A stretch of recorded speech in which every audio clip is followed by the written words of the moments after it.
Remember when after-school cartoons came with swords, secret identities, skeleton-faced villains, and enough plastic muscle to make your toy box look like a tiny bodybuilding convention? That was He-Man and the Masters of the Universe, the Filmation cartoon that took Mattel's action figures and turned them into an 80s pop culture thunderbolt. Premiering in syndication in September 1983, the show gave us Prince Adam, Cringer, Teela, Man-at-Arms, Orko, Battle Cat, and of course, Skeletor, who somehow never figured out that the muscle-bound hero kept showing up every time Prince Adam happened to wander off. The series ran for 2 seasons and 130 episodes, airing weekday afternoons Monday through Friday. More than enough time for kids everywhere to come home from school, drop the backpack, and shout, "By the power of Grayskull!" while swinging a wrapping paper tube around the living room and terrifying the family dog. But behind the bright colors and heroic speeches was a surprisingly bizarre production history. Censorship workarounds, recycled animation, lawsuits, and some of the cheapest shortcuts in TV history. Today we're heading back to Eternia for 15 weird facts you didn't know about He-Man and the Masters of the Universe. Stick around for number 1 because it completely changes how you look at every fight scene we watched as kids. Before we get started, though, hit like and subscribe to Remember When for more deep dives into the shows, toys, and after-school chaos we grew up with. And share this video with a friend who still thinks Skeletor had the best laugh in cartoon history. Now, let's get down to the countdown. Number 15. He-Man exists because Conan was too violent. Back in 1981, Mattel signed a licensing deal to make Conan the Barbarian toys, tied to the upcoming Arnold Schwarzenegger movie. Made sense at the time, giant muscles, swords, monsters. Kids were going to lose their minds over a Conan action figure. Then the movie came out, and somewhere in a Mattel boardroom, executives watched heads roll and blood spray as Conan set personal bests in decapitation, and quietly realized this might not be the perfect lead-in to a Saturday morning toy commercial. So Mattel walked away from the Conan deal and pivoted to a fantasy warrior concept their design team had already been kicking around for a while. Toy designer Roger Sweet pitched the figure. Mark Taylor drew him up, borrowing heavily from Frank Frazetta's fantasy paintings, and the result was a massive blonde warrior with no last name and no R-rated body count. One of the biggest children's franchises of the 80s got its final shape because Conan was too hardcore for the toy aisle. Number 14. The cartoon was made to sell toys and change TV forever. These days, cartoons built around toy lines feel completely normal. Transformers, Ninja Turtles, Pokemon. That's just how kids' TV works. But in the early 80s, the idea was genuinely controversial. Before He-Man, parent groups and regulators kept warning about program-length commercials, shows that existed mostly to push merchandise at kids. Then Reagan-era deregulation at the FCC quietly loosened the rules. Filmation and Mattel jumped right through the open door with a brand new model. Build a cartoon around a toy line and let the two sell each other. It worked. Across the toy line's peak run from 1982 to 1986, Masters of the Universe pulled in over $1.2 billion in worldwide sales, with U.S. sales alone hitting $400 million in 1986, before the whole thing collapsed almost overnight the following year. Toys, lunchboxes, pajamas, coloring books, Halloween costumes. If you could slap He-Man's face on it, somebody bought it. Without He-Man, there's probably no Transformers, no Thundercats, and no half the shows Gen X grew up inhaling cereal to. Number 13. Queen Marlena was secretly an Earth astronaut. Queen Marlena, He-Man's mom, the proper-looking redhead in the gown standing next to King Randor, she wasn't from Eternia. She was from Earth. Her real name is Captain Marlena Glenn, and before she was queen of anything, she was a NASA astronaut on a deep space mission when her ship, the Rainbow Explorer, got pulled off course by a cosmic storm and crash-landed on Eternia. King Randor pulled her out of the wreckage, they fell in love, she stayed, and somewhere down the line they had twins named Adam and Adora, He-Man and She-Ra. Two of the most iconic fantasy heroes of the 80s have an astronaut mother who crash-landed on an alien planet, and the cartoon barely mentioned it. And the name Glenn?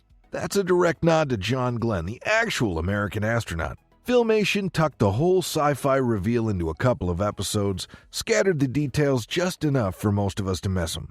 And we all spent years thinking Eternia was a self-contained fantasy world. Number 12. Orko was engineered for maximum animation savings. Filmation was famous for squeezing every penny in the animation pipeline until it begged for mercy, and Orko is basically a floating case study. Take his name. Orko was originally going to be called Gorpo. That's what he was named in the original 1982 series Bible. But Filmation animators had a cost-saving trick where they'd flip a character's cell horizontally to reuse the same drawing facing the other direction. A capital G plastered across his chest does not flip. A capital O does. So Gorpo got rebranded to Orko. The letter got swapped out, and suddenly every cell could be reused twice. Free animation, courtesy of basic symmetry. The floating thing helped too. A character with no visible legs and no walking cycle to animate is a character you can glide across the screen with a fraction of the work. Whether Filmation specifically designed them that way to cut costs or just got lucky, it fit their production style perfectly. Orko's species lore explained the hovering, and the animators got to skip drawing the legs for 130 episodes. Number 11. A tiny group of actors voiced almost everybody. Eternia sounded huge. In reality, it was a handful of voice actors taking turns at the mic and getting paid in bulk. Under the old SAG voice acting contract, an actor's session fee covered up to 3 character voices. Each voice beyond that triggered an add-on fee, but those add-ons cost a lot less than booking a whole separate actor. Filmation being Filmation, ran the numbers and decided to just keep loading more characters onto the same 5 people. John Irwin pulled double duty as both Prince Adam and He-Man, then circled back to voice Beastman, Ram Man, and a pile of background heroes and villains. Alan Oppenheimer handled the heavy lifting on the bad guy side, Skeletor, Merman, Stratos, and somehow also Man-at-Arms, Cringer, and Battlecat. Linda Gary basically was the female side of the universe, juggling Teela, Evil Lynn, the Sorceress, and Queen Marlena. And Filmation co-founder Phil Schremer slapped on the pseudonym Eric Gundon and voiced Orko, King Randor, Trapjaw, Triclops, Cobra Khan, and pretty much anyone else who needed a line that week. Once you hear it, you can't unhear it. Half the population of Eternia is just Alan Oppenheimer arguing with himself. Number 10. Skeletor became one of the funniest villains on TV. In the original toy line and mini-comics, Skeletor was straight up terrifying. Mark Taylor designed him as the essence of evil, a demonic warlord from Eternia's evil twin planet hell-bent on conquest. Dark stuff for a kid's toy aisle. Then Filmation got their hands on him for the cartoon, and somewhere between the script room and Alan Oppenheimer's microphone, the Lord of Destruction turned into a sitcom character. Skeletor spent half his screen time screaming at Beastman, insulting his own henchmen, and reacting to every failed plan like a middle manager 5 seconds from chucking a stapler across the break room. 1 minute he's plotting to conquer Castle Grayskull, the next he's yelling like somebody got his drive-thru order wrong. The plans never worked, the henchmen kept disappointing him, and the more the universe refused to cooperate, the funnier he got. Number 9. He-Man never got a real ending.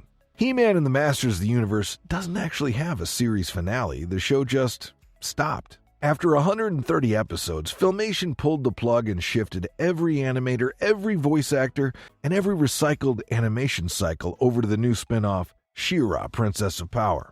The original He-Man series wrapped in 1985, not with a climactic Castle Grayskull showdown or a Skeletor confrontation for the ages, but with an episode about Cobra Khan's backstory. Skeletor doesn't even appear in it, which is genuinely wild because the show had already accidentally written the perfect ending.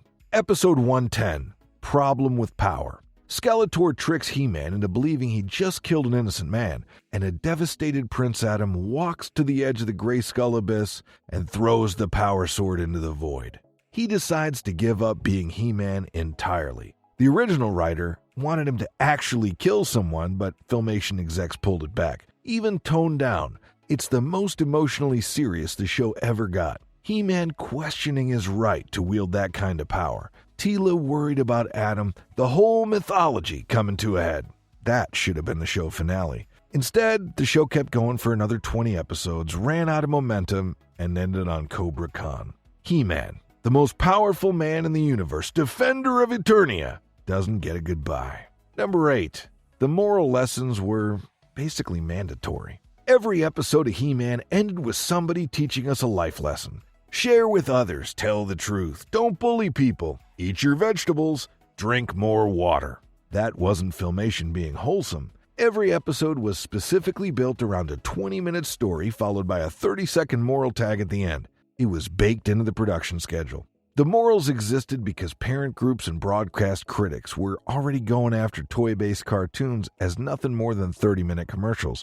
And Filmation, ever the corporate operator, leaned hard into the positive values angle to keep that heat off. The morals rotated through the cast. Orko handled most of them, with Teela, He-Man himself, and Man-at-Arms all taking turns explaining honesty and friendship straight into the camera like guidance counselors who'd wandered onto the wrong set. The writers themselves hated how clunky those endings were and complained about it for years, but it was damage control disguised as educational television, and we loved it. Quick question: who was your favorite Masters of the Universe character growing up? Drop your pick in the comments. And if you're enjoying this trip back to Eternia, hit that like button and subscribe for more retro deep dives every week. Now, back to the countdown. Number 7. She-Ra was created to capture the girls' market. Once Mattel realized boys were buying He-Man toys by the truckload, somebody at the company finally asked the obvious follow-up. What about girls? The answer was She-Ra, Princess of Power, launched in 1985 as He-Man's long-lost twin sister and dropped into theaters via the animated film The Secret of the Sword to set up her own spin-off series. Mattel marketed the figures as fashion action dolls, basically a hybrid of He-Man muscle adventure and Barbie-style fashion play with combable hair, real fabric clothing, and the same kind of sword and sorcery storytelling boys were eating up next door on Eternia. The cartoon moved the action over to a new planet called Eternia and introduced an entirely new villain in Hordak and his evil horde.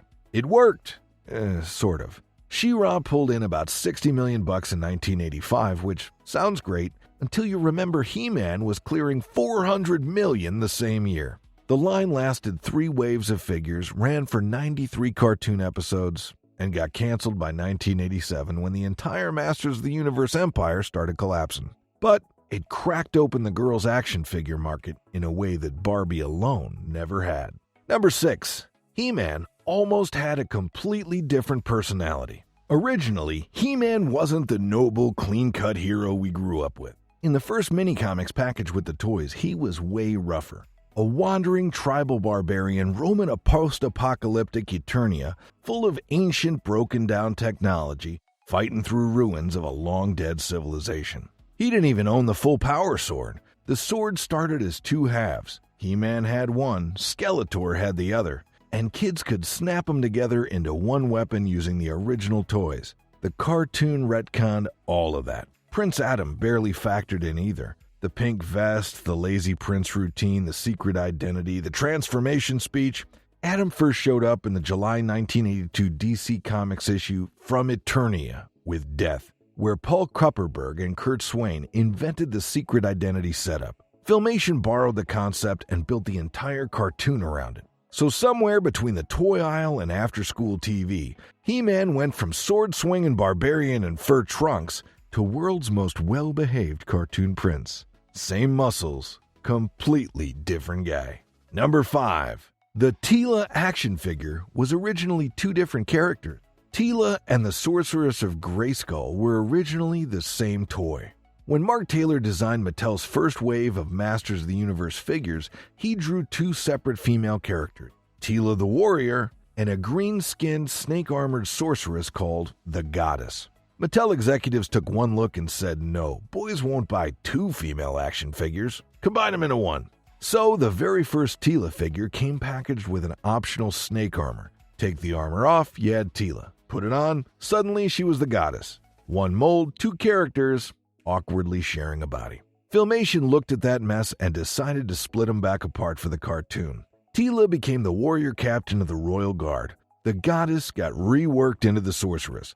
lost the snake armor, gained the falcon outfit, problem solved. Then the writers went one step further. In the episode Teela's Quest, they revealed that the sorceress is Teela's actual biological mother, and then immediately had the sorceress magically erase Teela's memory of finding out, for her own safety. So the cartoon spent the rest of its run with Teela having no idea that the mysterious bird woman in the giant skull-shaped fortress was her mom. Number 4. The live-action movie barely used Eternia because it was way too expensive.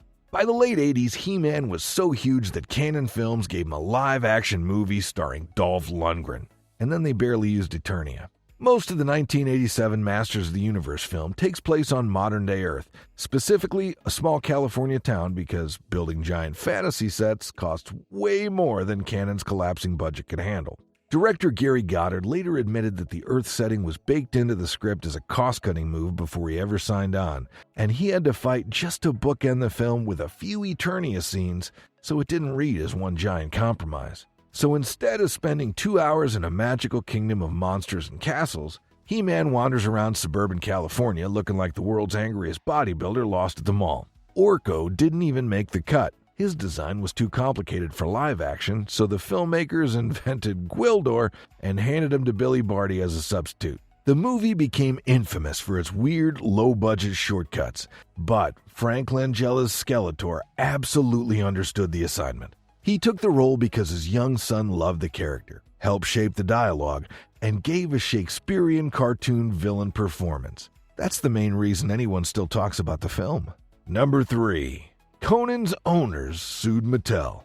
Remember that Conan licensing deal Mattel walked away from? Conan's rights holders remembered too, and they were not happy. In 1984, Conan Properties International sued Mattel in federal court, alleging copyright infringement, trademark infringement, breach of contract, and straight-up fraud. Their argument? He-Man was basically Conan in a blonde wig. Mattel had used the original licensing deal to lock down the fantasy Barbarian market, and then walked away with all the designs. Mattel argued the Masters of the Universe concept predated the Conan deal entirely. The lawsuit dragged on for 5 years. The judge eventually wrote that the two characters had been fighting for 5 years on anomalous terrain, courtroom instead of the battlefield. Mattel won summary judgment on the copyright claims, with the court ruling essentially that you can't copyright a muscular, shirtless dude with a sword. The contract and fraud claims got messier and lingered longer, but the headline ruling went Mattel's way. You can see why people made the comparison, though. Big, muscular warrior, fur boots, ancient magic, sword fights. The main difference is Conan usually solved his problems with decapitation instead of teamwork speeches. Number 2. ABC rejected He-Man before syndication saved it. Before He-Man became the biggest toy cartoon of the decade, ABC turned the whole thing down flat. When Mattel and Filmation first developed the show, they pitched it to ABC, the standard move for any major animated kids series in the early 80s. ABC passed. The network was still spooked by a 1969 incident where Mattel had sponsored a Hot Wheels cartoon, and the FCC ordered stations to log part of those airings as advertising time. The whole toy company gets its own cartoon idea had been radioactive at the networks ever since. So Lou Scheimer at Filmation pitched a workaround. Skip the networks entirely and sell the show directly to independent local stations through syndication. They took it to the 1983 NATPE conference, hustled the show floor, and walked out with deals. By late March, He-Man had cleared 60% of the country. By the end of August, half the first season was already in the can. That move made He-Man the first major toy-driven cartoon to launch in first-run syndication, and it rewrote the entire kids' TV business. Transformers, Thundercats, Mask, Gem, all of them followed the same playbook, skipping the networks and going straight to local stations as weekday strips. Every toy cartoon of the next decade exists because ABC said no, and Lou Scheimer found a back door. Number 1. He-Man was basically forbidden from throwing real punches. For a show about giant muscular warriors battling evil, He-Man and the Masters of the Universe was secretly terrified of actual violence. Filmation's animators were heavily restricted from showing direct human-on-human impact. No visible wounds, no real punching contact, almost no actual fights. Characters got tossed around, pinned under rocks, trapped in slime, or dramatically launched into the next county, but direct hits to a face, almost never. That's why He-Man spent so much screen time lifting things, throwing rocks, wrestling monsters, and smashing robots, instead of actually decking people. It got so strict that one of the show's writers later described pitching a scene where He-Man uproots a tree to use as a weapon and being told he couldn't do that. The reason given? A tree is a living thing, and He-Man doesn't hurt living things. Yep, the most powerful man in the universe, the muscle-bound defender of Eternia, the guy whose entire brand is raw physical strength, wasn't allowed to uproot a tree. And once you know that, every fight scene starts to look completely different. And there you have it. 15 weird and wild facts about He-Man and the Masters of the Universe. Which one surprised you the most? Which one we miss? Let us know in the comments, and while you're down there, hit like, subscribe, and share this video with a friend who still has their collection of He-Man toys. Until next time, this is Remember When.